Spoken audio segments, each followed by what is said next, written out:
In May 1989, John William Cooper went on Bullseye, a prime-time ITV programme watched by 17 million. Nice to see you. You're from Milford Haven down there. It's a lovely part of the world. You've got an unusual hobby, John, haven't you? He had murdered 2 people. Oh, yes, the scuba diving. The scuba diving. And apparently it's the place to do it down there, isn't it? Oh, we've got the coastline. Within 3 weeks of this filming, he'd murdered 2 more on that same coastline. What was the motive? What could have happened? It must have been horrific. A complete madman could only have carried it out.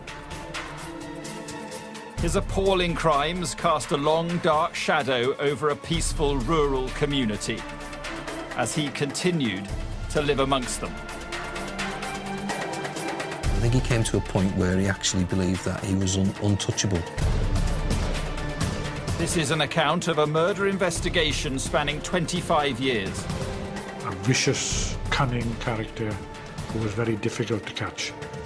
The cutting-edge forensic evidence that finally convicted a serial killer. When you find the first bit of evidence, it's like turning on a light switch, and suddenly it's all illuminated. And the victims he left behind. How can you live with yourselves with what you've done to my parents? All this has dominated so much of my life. I mean, I just want rid of this person. I just want my life back.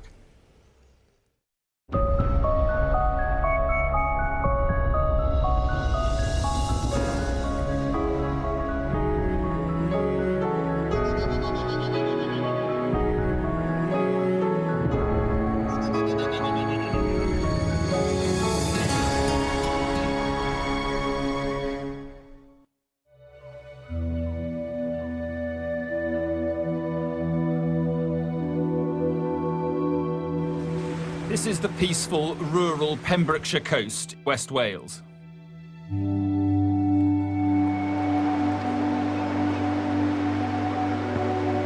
This is an area of outstanding natural beauty. It is one of the safest places in the UK to live.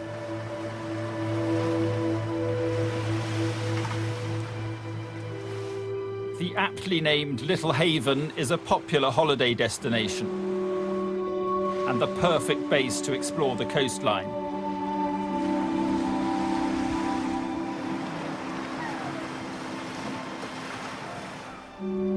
But in 1989, it became the scene of a horrific crime. That June, Peter and Gwenda Dixon, a couple in their 50s, travelled here from Oxford. He was a gentleman, Peter. He was a man who people would readily turn to, be they in trouble. He was a good role model when we were growing up. Both him and Gwenda were the kind of people you would want as friends, as neighbours. They liked the Pembrokeshire coastline, they liked the people. I think they went virtually every year there for as many years as I can remember. See if we can see that little tower. That'd be nice. Yeah. That's one this money. Yeah. Their campsite bordered the scenic coastal path. Were you there? Yeah. And on the last day of their holiday, they went for a walk. The sun was shining and the weather was improving, and they spoke to a couple near to the tent to actually say to them, we are going for a last walk to let the tent dry.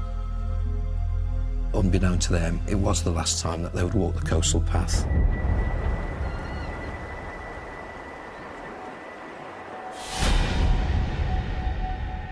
Around half a mile from the campsite, they entered a wooded area.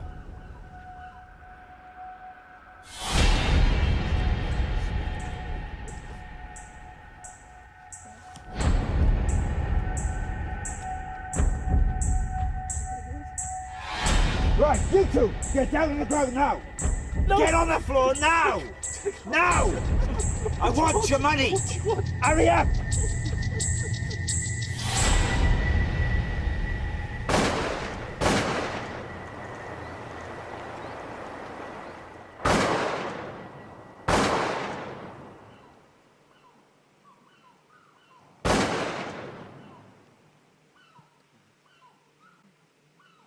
Two days later, their son Tim reported them missing and police began to comb the area.